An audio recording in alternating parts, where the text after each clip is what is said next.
નમસ્કાર વિદ્યાર્થી મિત્રો, મારા યુટ્યુબ ચેનલ સંજય પટેલમાં આપ સૌનું હાર્દિક સ્વાગત છે. મિત્રો, આજના વિડીયોની અંદર આપણે ધોરણ 6 વિષય છે ગુજરાતી પલાશ, જેનો પાઠ 10મો, જેનું નામ છે લેખણ જાલી ન રહી, તેના ભાગ 1 ની અંદર આજે આપણે પાઠ સમજૂતી જોવાના છીએ. વિદ્યાર્થી મિત્રો, જો તમે મારી ચેનલમાં નવા હોય તો મારી ચેનલને જરૂરથી સબસ્ક્રાઇબ કરો. વિડીયો સારો લાગે તો લાઇક કરો, શેર કરો અને બેલ નોટિફિકેશન ઓન કરો, જેથી મારા આગળના નવા વિડીયો પણ આપને મળતા રહે. તેમજ વિદ્યાર્થી મિત્રો, આ પાઠની પીડીએફ જોવા માટે પ્લે સ્ટોરમાં જઈ અમારી એપ્લિકેશન વિશ્વગુરુ એસટીડી 1 થી 12 ગુજરાતી ડાઉનલોડ કરી તમારા મોબાઈલમાં ઇન્સ્ટોલ કરો. જે તમે શરૂ કરશો તો તમને આ પ્રકારે જોવા મળશે, જેમાં બધા ધોરણની અંદર તમને ધોરણ બતાવશે, ધોરણ પસંદ કરશો એટલે વિષય બતાવશે, વિષય પસંદ કરશો એટલે પાઠ બતાવશે. જેમાં વિડીયો ઉપર ક્લિક કરશો તો તમને વિડીયો જોવા મળશે અને પીડીએફ ઉપર ક્લિક કરશો તો તમને પાઠનું સ્વાધ્યાય જોવા મળશે. તો આશા રાખું છું અમારી એપ્લિકેશન આપ સૌને ગમશે. જરૂર ડાઉનલોડ કરજો, જે એકદમ ફ્રી છે. કોઈ પણ પ્રકારના ચાર્જ વગર તમે પીડીએફ પણ જોઈ શકો છો. તો ચાલો મિત્રો, હવે આપણે શરૂ કરીએ પાઠ 10મો, લેખણ જાલી ન રહી, જેના લેખક છે જોરાવરસિંહ જાદવ. જોરાવરસિંહ જાદવ છે, તેમનો ફોટો તમે અહીં જોઈ શકો છો, કે જે એક ગુજરાતના જાણીતા લેખકોમાંના એક છે. તેનો પરિચય મેળવીએ તો જોરાવરસિંહ દાનુભા જાદવ ધંધુકા તાલુકાના આકરુ ગામના વતની છે. લોક સાહિત્ય ક્ષેત્રે સંશોધન સંપાદનમાં એમને વિદ્યાર્થી કાળથી જ રસ હતો. તેમણે અત્યાર સુધીમાં લોક સાહિત્યની વિવિધ કથાઓને અનેક પુસ્તક રૂપે પ્રકાશિત કરી છે.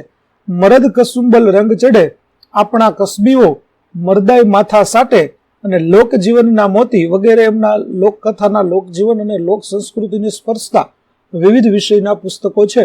જેમાં એક પુસ્તકનું જે મુખપૃષ્ઠ છે તે તમે અહીં જોઈ શકો છો, લોકજીવનના મોતી, કે જે જોરાવરસિંહ જાદવનું ખૂબ જ જાણીતું પુસ્તક છે. તો લોક સાહિત્યની અંદર આપણને ઘણી બધી વાતો છે તે આ રીતે આપણને જોવા મળે છે, જેમાં જોરાવરસિંહ જાદવે પોતાનું ઘણું બધું યોગદાન આપેલું છે. ચાલો હવે આ પાઠ વિશે આપણે જોઈએ. તો આ પાઠની અંદર ભાલ પંથકની આ લોકકથામાં કહળ સંગે કરેલી દાંડાઈનો બદલો હરખચંદ કેવી યુક્તિથી વાળે છે તેનો તાદર્શ ચિતાર મળે છે. આ લોકકથામાં માનવ સ્વભાવની વિષમતાનો પરિચય મળે છે. લેખકે ભાલ પંથકના તળપદા શબ્દોનો સુંદર વ્યવહારિક વિનિયોગ કરીને ભાષા કર્મનો ઉત્તમ નમૂનો પૂરો પાડ્યો છે. વિદ્યાર્થી મિત્રો, લોકકથા હોય અને જે તે વિસ્તારની અંદર જે બોલીઓ બોલાતી હોય તે બોલીઓ પ્રમાણે તળપદા શબ્દો પણ હોય છે, અને તે તળપદા શબ્દોનો ઉપયોગ કરી અને અહીં ભાષાની એક સુંદર રજૂઆત છે તે જોરાવરસિંહ જાદવ દ્વારા કરવામાં આવી છે.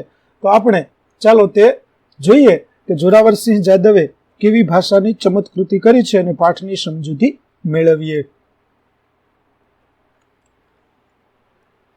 ગુજરાત અને સૌરાષ્ટ્રના સીમાડાને અડીને ભાલ અને કનેર પંથક પાઘડીપને પથરાયેલા છે. કુદરતની અમી દ્રષ્ટિ ઓછી હોવાના કારણે એના માટે આદિકાળથી એક કહેવત કહેવાતી આવી છે કે કપાળમાં ઉગે વાળ તો ભાલમાં ઉગે ઝાડ.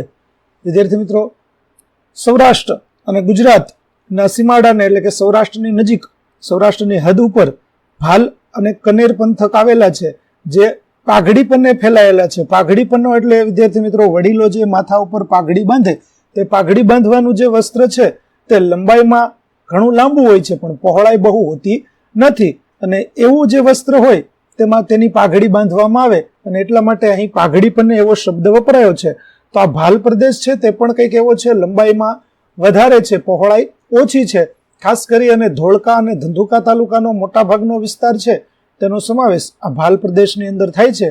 અહીં કુદરતની અમી દ્રષ્ટિ ઓછી છે, એટલે કે ત્યાં જમીન છે તે ખૂબ સારી નથી, વરસાદનું પ્રમાણ પણ મર્યાદિત હોય, અને એટલા માટે જ જૂના સમયથી, આદિકાળથી એટલે જૂના સમયથી તે વિસ્તાર માટે એક કહેવત કહેવાતી આવી છે કે કપાળમાં ઉગે વાળ તો ભાલમાં ઉગે ઝાડ. એટલે કે વિદ્યાર્થી મિત્રો, આપણા કપાળમાં ક્યારે વાળ ઉગતા નથી, એવી રીતે આ ભાલ પ્રદેશ, ભાલ વિસ્તાર છે તે પણ એવો છે કે ત્યાં ઝાડ છે તે બહુ મોટી મુશ્કેલીએ ઉગે છે. અને આજે પણ આ વિસ્તાર છે તે એકદમ ઉજ્જડ વિસ્તાર છે તે આપણને જોવા મળે છે. તો ઝાડપાન વિનાની વેરાન ધરતીને માથે કબૂતરના માળા જેવું નાનું એવું ગામડું ગામ છે. ગામમાં રાજપૂત, દરબાર, કણબી, ભરવાડ અને વસવાયા વર્ણના 501 ખોરડા છે. 2 ખોરડા વાણિયા અને બ્રાહ્મણના છે. તો આવી વેરાન ઉજ્જડ ધરતીની ઉપર કે જ્યાં ઝાડપાન કે કશું આપણને જોવા ન મળે એવી વેરાન ધરતી ઉપર કબૂતરના માળા જેવું એટલે કે નાનું એવું ગામડું ગામ, અને ગામની અંદર ઘણી બધી જાતિના લોકો રહે, જેમાં રજપૂત, દરબાર, કણબી, ભરવાડ અને વસવાયાવરણ એટલે કે જે લોકોને કંઈ ભેટ આપી અને ગામમાં વસવા માટે આમંત્રણ આપવામાં આવ્યું હોય તેવા લોકોને વસવાયાવરણના લોકો કહેવાય. તો આમ બધા મળી અને લગભગ 501 ખોરડા એટલે ઘર, ગામની અંદર 501 ઘર હતા અને 2 ઘર ખોરડા વાણિયા અને બ્રાહ્મણના છે. એટલે કે 1-2 મકાનો વાણિયા અને બ્રાહ્મણ લોકો પણ અહીં રહેતા હતા. ચાલો આગળ જોઈએ. ઉનાળો ધરતી પરથી ઉચાળા ભરવા માંડે અને ચોમાસાના પગરણ મંડાય અને ભારે વરસાદ તથા વીજળીથી ગાડા માર્ગ બંધ થઈ જાય છે. ઉનાળો ધરતી ઉપરથી ઉચાળા ભરવા માંડે એટલે કે ઉનાળો પૂરો થવાની તૈયારી હોય અને ચોમાસાના પગરણ મંડાય એટલે કે ચોમાસું શરૂ થવાનું હોય, પગરણ માંડવા એટલે શરૂઆત કરવી, અને ભારે વરસાદ અને વીજળીને કારણે ગાડા માર્ગ કે જે રસ્તા ઉપર મોટા વાહનો ન ચાલી શકે, માત્ર ગાડું ચાલી શકે એવો ગાડા ચાલવાનો જે રસ્તો હોય તેને ગાડા માર્ગ કહેવાય. અને આવો ગાડા માર્ગ છે તે બંધ થઈ જાય વીજળીના કારણે, વરસાદને કારણે.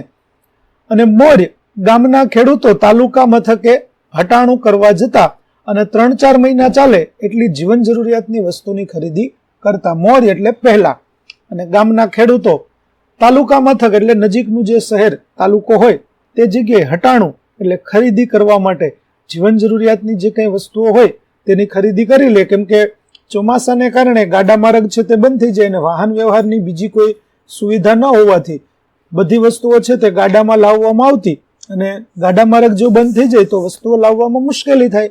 એવું ન થાય એટલા માટે ચોમાસાના 3-4 મહિના સુધી ચાલે એટલી જીવન જરૂરિયાતની વસ્તુઓ લોકો અગાઉથી જ ખરીદી કરી અને ઘરમાં સંગ્રહી રાખતા હતા. ખેતીની અને ઘર વપરાશની સટ્ટર-પટ્ટર ચીજ જણસોની ખરીદી કરી ઘરમાં સંગ્રહી રાખતા એ સમયની વાત છે. એટલે કે જ્યારે આ પ્રકારે લોકો 3-4 મહિનાની ખેતીને લગતી ઘર વપરાશમાં જે કંઈ નાની મોટી સટ્ટર-પટ્ટર એટલે નાની મોટી ચીજ જણસો એટલે વસ્તુઓની ખરીદી કરી અને ઘરમાં તેનો સંગ્રહ રાખતા એ સમયની આ વાત છે. મહેનત મજૂરી કરી 2 પાંદડે થયેલા કહળ સંગ ગાડું જોડીને ધંધુકે હટાણું કરવા ગયા છે. મહેનત મજૂરી કરી, ખૂબ કામ કરી અને 2 પાંદડે થવું એટલે થોડાક સમૃદ્ધ થવું. આવા સમૃદ્ધ થયેલા કહળ સંગ નામના એક ભાઈ છે તે પોતાનું ગાડું લઈ અને ધંધુકે હટાણું કરવા એટલે કે ધંધુકા શહેરની અંદર ખરીદી કરવા માટે જાય છે. ચાલો હવે તે શું ખરીદી કરે છે તે જોઈએ. તો સુલેમાન ઘાંચીની ઘાણીએથી 2-3 ડબ્બા તલના તેલના લીધા. મોદીની દુકાનેથી દેશી ગોળની ભેલિયું, દાળ, ચોખા, મીઠું, મરચા, લસણ, ડુંગળી અને બટેટાના કોથળાને બીજું આઘું પાછું ખરીદી કરી ગાડામાં મૂક્યું. તો ખરીદીની અંદર જીવન જરૂરિયાતની, ઘર વપરાશની અને ખેતીમાં જે કંઈ જરૂરિયાત હતી એ પ્રમાણેની વસ્તુઓ લીધી. તેમાં સુલેમાન ઘાંચીની ઘાણી એટલે જે જગ્યાએ તેલીબિયામાંથી તેલ કાઢવામાં આવતું હોય તેવી જગ્યાને ઘાણી કહેવાય. તો આવી ઘાણીએથી 2-3 ડબ્બા તલના તેલના લીધા. મોદીની દુકાનેથી એટલે કે કરિયાણાનો જે વેપારી હોય તે કરિયાણાના દુકાનેથી ગોળની ભેલિયું એટલે કે ગોળના ભીલા લીધા, દાળ લીધી, ચોખા લીધા, મીઠું, મરચું, લસણ, ડુંગળી અને બટેટાનો કોથળો લીધો. આવું બીજું ઘણું બધું ખરીદી કરી અને તેણે પોતાના ગાડામાં મૂકી દીધું. રાંધવાનો ભરડો દઈને ગાડું ગામના માર્ગે વહેતું કર્યું. ત્યાં 2 મણ કપાસિયાનો કોથળો માથે મૂકીને પવનના વંટોળિયાની જેમ વહ્યા આવતા હરખચંદ શેઠે સાદ દીધો. રાંધવું એટલે વિદ્યાર્થી મિત્રો જાડી દોરી, જેને દેશી ભાષામાં નાડું પણ કહેવામાં આવે, આવી મોટી દોરી છે તેનો ભરડો દીધો એટલે કે બરાબરનું બાંધી દીધું. અને ગાડું છે તેને કહળસંગ ગામ તરફ વહેતું કર્યું એટલે ચાલુ કર્યું, ગામ તરફ જવાની શરૂઆત કરે છે. એટલામાં 2 મણ કપાસિયાનો કોથળો માથે મૂકી અને પવન જેમ વંટોળીઓ ખૂબ જ ઝડપથી આગળ વધે એવી રીતે હરખચંદ શેઠ છે તે આગળ આવી રહ્યા હતા. અહીં વિદ્યાર્થી મિત્રો 2 મણ, 1 મણ એટલે 20 કિલોગ્રામ થાય. અહીં 2 મણ કપાસિયાનો કોથળો છે તે હરખચંદ શેઠે લીધો છે અને પવનની ઝડપે તેઓ ચાલ્યા આવે છે અને તેમણે સાદ દીધો એટલે કે અવાજ કરે છે, બોલાવે છે. શું કહે છે કે એ કહળસંગ ભાઈ, ઘડીસાત બળદિયાને તાણી ચાલો ને, આ કપાસિયાનું બચકું ઘર લગી લેતા જાવ ને. કહળસંગને બોલાવે છે અને કહે છે ઘડીસાત એટલે થોડી વાર માટે તમારા બળદિયાને તાણી ચાલો એટલે કે ઊભા રાખો અને આ કપાસિયાનું બચકું, ગુણી, કોથળો એ તમે મારા ઘર સુધી લેતા જાવ ને. ત્યારે હરખચંદ શેઠ, બળદિયાના ગજા ઉપરાંતનો ભાર આજ ગાડામાં ભર્યો છે, એમાં તમારા કપાસિયાનો કોથળો ક્યાંથી હાલશે? ત્યારે કહળસંગ કહે છે કે ભાઈ શેઠ, અત્યારે તો ગાડાની અંદર ખૂબ જ વજન થઈ ગયો છે. ગજુ એટલે શક્તિ, તાકાત. આ ગાડાની અંદર બળદની તાકાત ઉપરનો ભાર ભરાઈ ગયો છે અને હવે જો એમાં તમારો કપાસિયાનો કોથળો નાખું તો નહીં ચાલે. એટલે કહળસંગ છે તે બાચકું મૂકવાની ના પાડે છે. હરખચંદ શેઠ કહે છે ભાઈ સાહેબ, કપાસિયા ભરીએ કોઠી થોડી જ ફાટી જાય, ભલા થઈને આટલું બાચકું લેતા જાવ. હરખચંદ કહે છે કે આટલો બધો વજન ભર્યો છે તો એમાં થોડો વજન વધારે, એમાં કઈ બળદને વધારે તકલીફ નહીં પડે. કપાસિયા ભરવાથી કઈ કોઠી તૂટી ન જાય, એટલે સારા માણસ થઈ અને આટલું બાચકું જો ઘરે લેતા જાવ તો સારું. હરખચંદ શેઠ, ગામમાં હાટડી માંડીને બેઠા છો તો માલ લઈ જવા આગવું ગાડું ભાડે કરી લેતા હો તો નરી વાણિયા વિધિયા જ વાપરો છો. ત્યારે કહળસંગ કહે છે કે ગામમાં હાટડી એટલે દુકાન, જે જગ્યાએથી ચીજ વસ્તુઓ મળતી હોય તેવી દુકાન, અને તમે એક ગામમાં દુકાન લઈને બેઠા છો, તમારે માલ સામાન લાવવા લઈ જવા માટે આગવું ગાડું એટલે કે અલગથી ગાડું ભાડે કરી અને ખરીદી કરવા આવતા હોય તો ખાલી નકરી વાણિયા વિધિયા જ વાપરો છો. વાણિયાની જેમ ખૂબ જ હિસાબ કરો છો, ગણતરી કરો છો. પહેલા આજ તો હાટની ખરીદી કાંઈ ન હોત, વૈદના પડીકા લેવા આવ્યો હતો, પણ થયું કે ઘરે ગાય વિયાઈ એવી છે ને અહીં સુધી આવ્યો છું તો લાવને કપાસિયાનું બાચકું નાખતો જાવ, ગાડાવાળા કોઈને કોઈ હરીના લાલ મળી રહેશે. ત્યારે હરખચંદ કહે છે કે ભાઈ આજ દુકાનની ખરીદી કઈ નહોતી કરવાની. હાટ એટલે દુકાનની ખરીદી કઈ નહોતી કરવાની, માત્ર દવાના પડીકા, વૈદ એટલે ડોક્ટરે જે દવાના પડીકા લેવાનું કહ્યું હતું તે દવાના પડીકા લેવા માટે આવ્યો હતો. પણ આવ્યો હતો તો એમ થયું કે ઘરે ગાય વિયાવાની છે એટલે કે ગાય બચ્ચાને જન્મ આપવાની છે, તો અહીં સુધી આવ્યો છું તો તેના માટે કપાસિયાનું બાચકું નાખતો જાવ અને આપણા ગામના કોઈને કોઈ ગાડાવાળા તો ખરીદી કરવા આવ્યા જ હોય તો આપણે તેનામાં મૂકી દઈશું. આમ વિચારી અને મેં બાચકાની ખરીદી કરી હતી. શેઠિયા, તમે નેવાના પાણીએ હાથ ધોવો છો ને, કાયમ મફતિયું કોણ લઈ જાય? ત્યારે કહે છે કે શેઠ, તમે તો નેવાના પાણીએ હાથ ધોવા એટલે મળતી સુવિધા છે તેનો દુરુપયોગ કરવો અને કાયમ મફતિયું તમારા માટે કોણ લઈ જાય? તમારે તો દરરોજનું થયું. કોક દી નાણા ભીડ હોય ને ઉછીનું ઉધાર લેવા આવીએ ત્યારે તો હાટડીએથી હેઠા ઉતારી દ્યો છો. ઈ સાંભળે છે? ઓલ્યું કહે છે ને કે આપણે વેત નમીએ તો કોઈ હાથ નમે, સમજ્યા? ત્યારે કહળસંગ છે તે શેઠને કહે છે કે જ્યારે અમારે પૈસાની જરૂર હોય, નાણા ભીડ એટલે પૈસાની જરૂર હોય, ત્યારે ઉછીના ઉધાર લેવા માટે આવીએ ત્યારે તો તમે દુકાનેથી નીચે ઉતારી દ્યો છો. ઈ તમને યાદ છે ને? સાંભળે છે એટલે યાદ છે. કોઈલી કહેવત છે ને કે આપણે વેત નમીએ તો કોઈ હાથ નમે, એટલે કે આપણે કોઈને માન સન્માન કે આપણે કોઈને મદદરૂપ થયા હોઈએ તો કોઈ આપણને મદદરૂપ થાય. ત્યારે શેઠ શું કહે છે કે કહળસંગ ભાઈ, ઉધારે તો આખી હાટડી દઈ દેવી, પણ વખતસર ચોખા કરવા જોઈ ને. શેઠ કહે છે કે ભાઈ ઉધાર તો મારે આખી દુકાન આપી દેવી છે, પરંતુ સમયસર ચોખા કરવા એટલે કે હિસાબ છે એ પણ કરી લેવો જોઈએ. 3 વર્ષ લગી નાણાં ભરો નહીં ને ઉઘરાણી કરીએ ત્યારે આંખો કાઢે એ મળતું છે. અમારે આગળ પેટ છે ને. આ સાંભળીને કહળસંગે મનમાં ગાંઠ વાળી કે આજ માંડ ઘાયે ચડ્યો છે. વાણિયો હમણાં ફાટીને ધુવાડે વહી ગયો છે. ગામમાં કોઈની શરમ ભરતો નથી. આજને ધોળે દાડે તારા ન બતાડું તો મારું નામ કહળસંગ નહીં. આમ શેઠ કહે છે કે ઉઘરાણી તમને 3-3 વર્ષ સુધી તમે હિસાબ ચોખા ન કરો તો અમારે કેટલા પૈસાનું રોકાણ કરવું, અને જ્યારે ઉઘરાણી કરવા આવીએ ત્યારે તમને અમને આંખો કાઢીને ડરાવો છો, એટલે કે બીવડાવો છો, અને અમને પૈસા આપતા નથી. અમારે પણ પૈસાની જરૂર હોય, આગળ પેટ છે એનો મતલબ અમારે પણ ખાવા પીવા માટે પૈસાની જરૂર પડે. અને આ સાંભળી અને કહળસંગ છે તે મનમાં ગાંઠ વાળે, એટલે કે નક્કી કરે છે કે આજ માંડ ઘાયે ચડ્યો છે, આજ માંડ લાગમાં આવ્યો છે, આજ મોકો મળ્યો છે. વાણિયો હમણાં ફાટીને ધુવાડે વયો ગયો છે, એટલે કે ખૂબ જ બડાઈ કરે છે. તો આજે અને ગામમાં કોઈની શરમ ભરતો નથી, આજે એને ધોળે દિવસે તારા એટલે કે બરાબરનો લાગ મળ્યો છે, ત્યારે બરાબરનો મેથી પાક એને ચખાડવો છે. અને જો હું એવું ન કરું તો મારું નામ કહળસંગ નહીં. ગાડું ઢુકડું આવીને હરખચંદ વાણિયો ગાડામાં કોથળો નાખવા જાય છે, ત્યાં તો બળદોને ડચકારો કરી કહળસંગે ગાડું હાંકી મૂક્યું.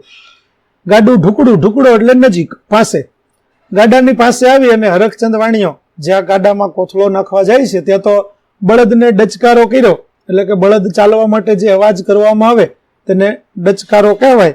વિદ્યાર્થી મિત્રો, જે વિદ્યાર્થીઓ ગામડાના હશે તેમને ખબર હશે કે બળદને ચલાવવા માટે અમુક ચોક્કસ પ્રકારના અવાજ કરવામાં આવતા હોય છે, જેવા કે હી હી, આ પ્રકારે જે અવાજ કરવામાં આવે તેને ડચકારો કર્યો એમ કહેવાય. અને આ રીતે બળદ છે તે ચાલતા થાય, અને કહળસંગ છે તેને ગાડું ચાલતું કર્યું. મોર ગાડું ને વાહે હરખચંદ શેઠ બજાર સોસરવા થઈને છેક ગામની ભાગોળે આવ્યા. મોર એટલે આગળ ગાડું છે અને વાહે એટલે પાછળ. આગળ ગાડું અને પાછળ હરખચંદ શેઠ બજાર સોસરવા એટલે કે આખી બજારમાંથી પસાર થાય છે, અને છેક ગામની ભાગોળે એટલે ગામની બારોબારની જગ્યા, તેને ભાગોળ કહેવાય, તે ગામની બારોબાર આવે છે. ત્યારે શેઠીએ રાયડી પાડી, એ કહળસંગ ભાઈ, ઘડીવાર બળદોને તાણી ચાલો ને, માથે 2.5 મણ ભાર છે ઈ તો જુઓ. શેઠ છે તે ફરીથી આજીજી કરે છે કે શેઠ કહળસંગ ભાઈ, થોડીક વાર બળદિયાને ઊભા રાખો ને, અને આ માથે 2 મણનું બાચકું કોથળો કપાસિયાનો છે તે તો તમે જુઓ.